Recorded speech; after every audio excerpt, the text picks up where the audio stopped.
Hey everyone, welcome back to Living Beyond Sunday, the podcast where we talk about the everyday Christian life. My name's Jonathan Sams. I'm back here with Pastor Mike. Pastor Mike, we had our giveaway last time, so congrats again to Jonathan Bradley. Jonathan Bradley. Yeah, big win. His house is smelling good. I know. He's got that apple season candle, perfect for fall, and we'll be looking forward to doing more of those in the future, so be on the lookout. A couple of housekeeping things. We are pushing through the fall here at Image Church, and it's been super exciting because we just started a new series. So if you're in the Marietta area, join us in person on Sundays. If you haven't already, follow our podcast on Spotify, Apple Podcasts, but really, YouTube's been a big hit. So Image ATL on YouTube, subscribe, like our videos, share them with a friend, and hopefully they're helpful for you. But today, one of the things we're talking about is social media. And we've talked about social media in the past, but one of the things I think that's important, even in light of the fact that we do this podcast, is how do we maintain a Christian witness in the way in which we interact online? Couple of things I want to get your thoughts on. Some people don't use social media at all. I'm kind of in that train. I use Twitter a little bit, but I rarely post. Other people are really loud on social media. And sometimes those two things can be in contradiction with how they are in real life. Is that something we should think about or process through as Christians? But overall, how do we maintain our Christian witness? How does that inform how we handle ourselves online? Yeah, that's good. Well, I think too, coming back to what we held up last week, the point of our podcast is helping Christians live beyond Sunday. And I think this is a very real issue of how do we navigate social media as Christians in everyday life, every week, Monday through Saturday, even Sundays. How do we navigate social media? And so I think you raised a really good question. And I think there's a couple of categories I think through this. One is, wisdom in what to post.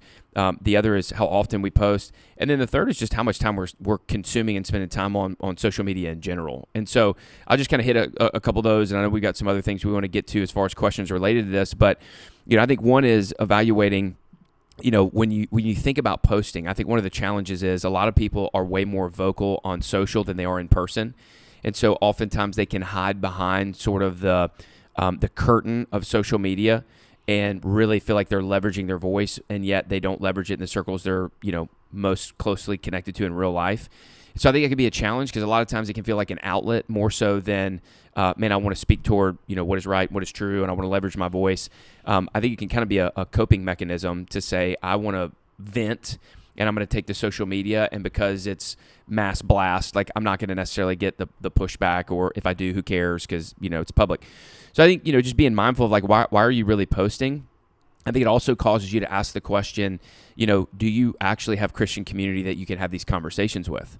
Because I think one of the challenges is in the age of technology is that people look to social platforms as their source of community. They'll be like, hey, I have this, digital community, or I have this community, or, even if they get pushback, it's like, well, you're part of this. You should know you're part of this community. Yeah.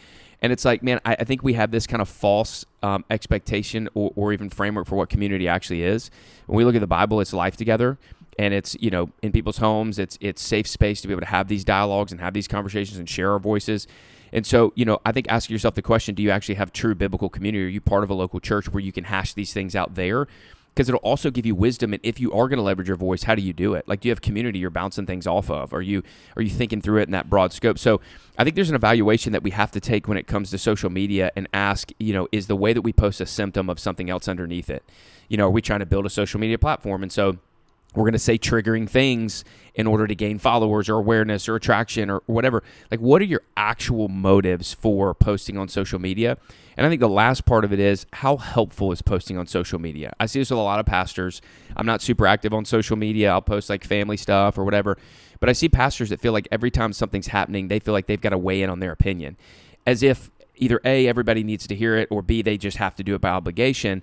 I think we've just got to ask ourselves a question, how much impact does it have? Because oftentimes I've seen more pastors post and have to like redact it than be like, man, I'm glad I posted real time in the moment on this specific issue or this specific thing.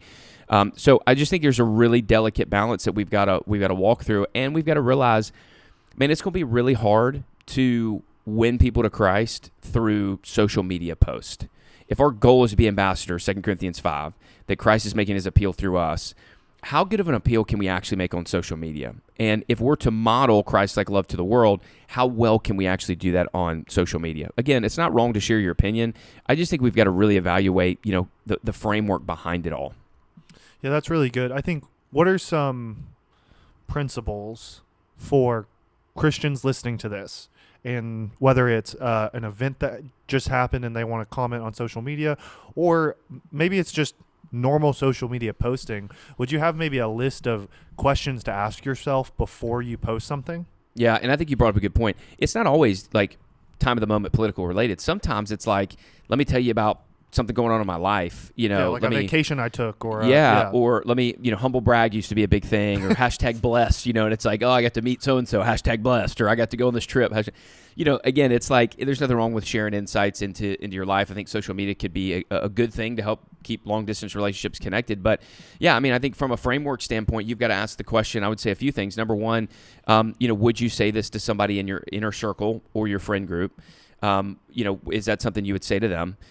Is it something you would say to your church? If you could grab the mic and say, I want to say this, is it something you'd actually say to your church?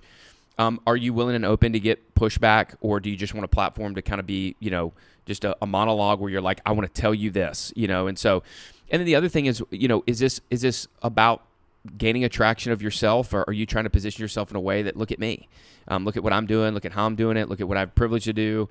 What's the purpose? Is it really genuinely, this is the question, is it really genuinely about updating extended friends in a social network about some things going on in your life? Or is it, about something else? Is it genuinely about, hey, I feel like I need to go public with this statement because I do want my friend group, my extended friend group, right, my media collab here, I do want them to know where I stand on this issue, and that's important to me.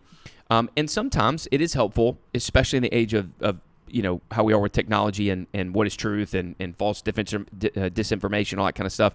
It is helpful to make a statement on, here's where I stand, to let other people know they're not alone. I do think that's can be a really good thing to say, if I'm going to say something along the lines of, being pro-life or whatever, I just use that. It could be something else. But, right, if I'm saying that to let other people know, like, you're not alone in this, I'm also with you. I want to make sure the world knows I'm not sitting by complacent in the midst of this.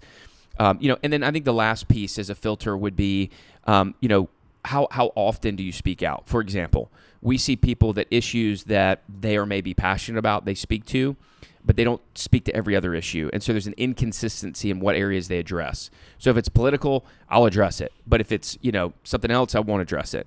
And I just think we got to be balanced. I had a friend of mine a long time ago challenge me as it relates to speaking out to things, specifically culturally. He was like, man, if you're not going to speak out, if you're, about an issue overseas or another state, or, what makes you want to speak to this specific issue at hand? Right. And so I think, asking yourself, like, are you consistent in the issues you speak out against? Yeah. I had a conversation when I was traveling this past couple days, and this topic came up, talking about how do you conduct yourself on social media in a world where it feels like you go on social media, particularly we were talking about Twitter, or X, but Twitter, and where there's so much negativity.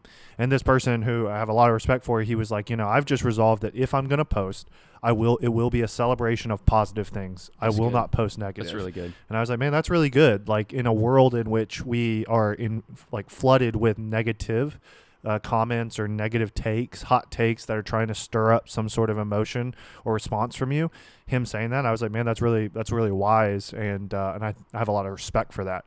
I think on the flip side, one of the things that we're talking about posting, but there's a whole flip side of people that I know, because I feel like I lean this way, and it's something I've had to watch, and I've had to have people in my life to kind of call it out, particularly my wife, is I'm one of those people that'll just consume, like, scroll on Twitter or scroll on YouTube Shorts or whatever it is.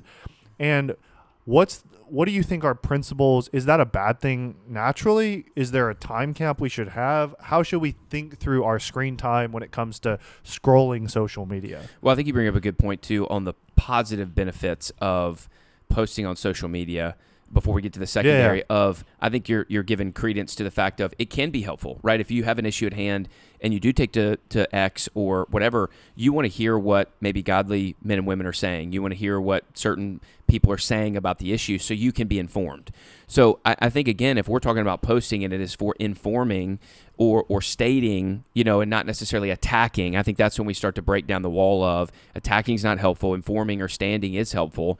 Then we can actually glean information. On the flip side, when it comes to consuming information, I think we got to be careful. A couple of things. One, who we're listening to. Are we listening to? Are we siloed in what we're hearing? I think it's important to hear, both sides of the coin, whatever it is. If it's life or theology or whatever, it's important to hear all sides so you have a well-rounded perspective. If and when you're ever approached about a specific topic, you kind of have a good framework. I think one of the things we see from the Apostle Paul, when he comes in and he's talking about the different gods that are there, he's like, you got the unknown God here. Let me tell you about who that is. It's Jesus. Yeah. You just see this. He was very informed culturally on who they were, what they were about, and he used it as a bridge to the gospel. Yeah. So I think there's a way for us to consume information that's helpful, so we're aware of what's going on in the world, so that we can live beyond Sunday and speak to the issues at hand. That said, I think outside of also being well-rounded, we've got to hear both sides of the coin. We've got to be careful we don't silo ourselves into one group and feel like they are the way, the truth, and the life. Jesus is, right? Which leads me to the second part. We have to make sure they don't inform us more than Christ does. We have to make sure that they don't stir up anger in us or negative things in us. We've got to guard our hearts and minds in Christ Jesus. We've got to make sure that they're not derailing us or pulling us in or sabotaging our joy, our happiness, or making us live in fear. So we've got to be careful how much we're looking and evaluating and putting weight in those. I think the other element is how much time we're spending on it. It's one thing to seek to be informed, and I think you should set aside some time each day to be informed, whether it's reading the paper or reading the news or reading an app that gives you the news of what's going on. Be informed of the things going on. That allows you to be able to speak to different issues, vote certain ways, whatever. At the same time, I think we got to be mindful how much time we're spending on social media. Is it getting more time and attention than our time in the Word? Is it getting more time and attention than prayer?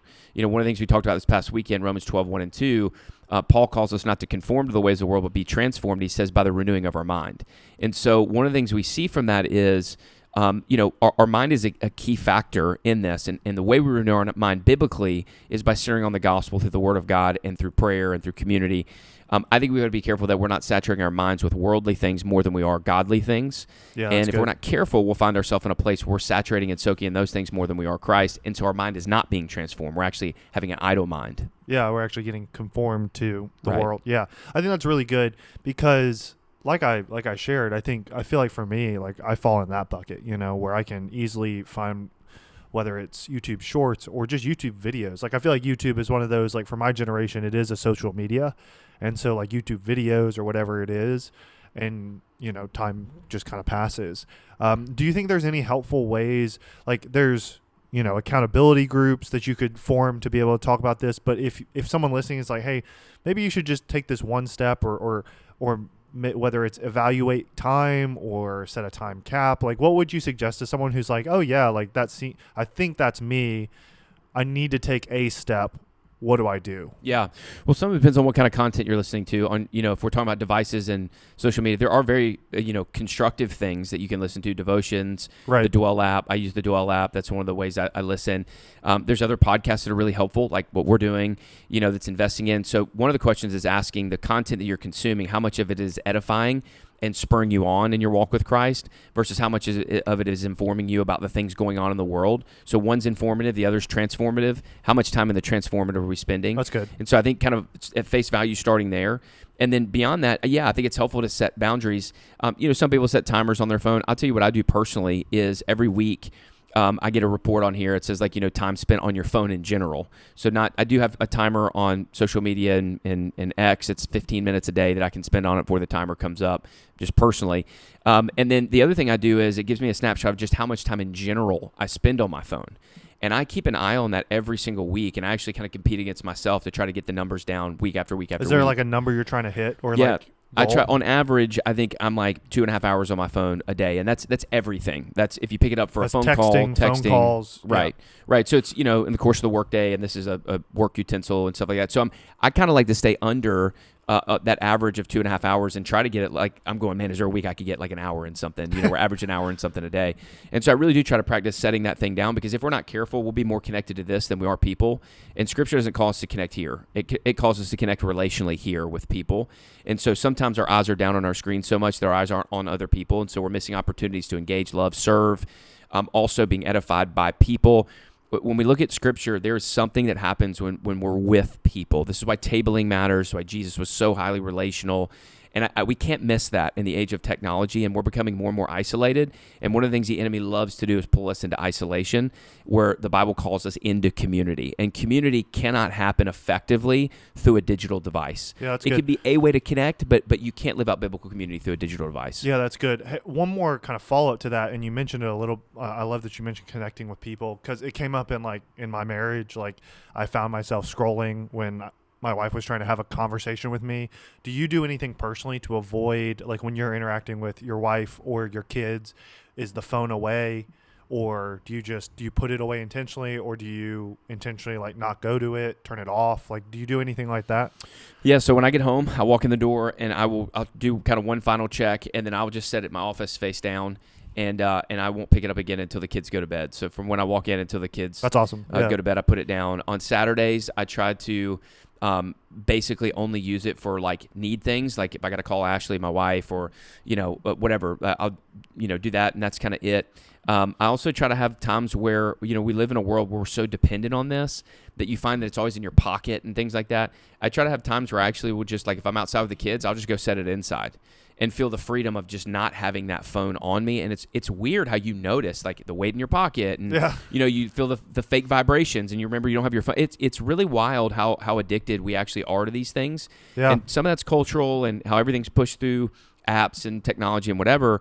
But I think it's important to have rhythms where you put this down and you're fully present. And you also don't develop, and we can do this, a codependence. We talk about addiction with alcohol and pornography and all these other things. There's a technology addiction that a lot of people have that's really derailing them, and they're so attached to, and I've got to make a statement, and I've got to take to social media. And I mean, sometimes it's just good to be present, look at your wife and say, hey, let's talk about this. Like, let me talk to you about it, or let me call a buddy, or talk to a friend, or have dinner with people. And, I just think more and more people are connecting less in person and more on technology, and it's making things really challenging. Even when it comes to, I watch now in this age of technology, young people and dating. Back when I was in college, it was, you had so many characters you could send, and it, like, you capped out, and it was T9, for those of you that don't even know that. Like, you push buttons to get to the letters, and it was a mess, and it was 25 cents to send a picture message.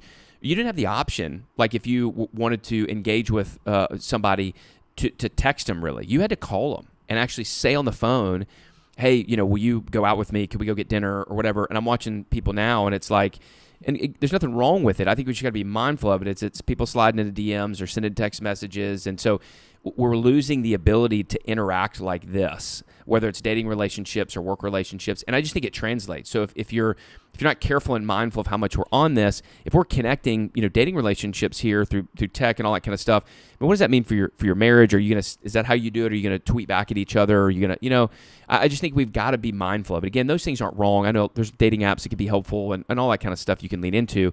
And you can post and share your voice. And I just think we've got to be mindful of how much we're doing it and why we're doing it. Yeah, that's really good. And for those listening that maybe want fuller takes on dating, we've done podcasts in the past on Christian dating, and we had your wife on talking about it as well. So go back and listen to those if you're interested in that topic. Kind of in conclusion here, last thoughts when it comes to both posting and consuming social media.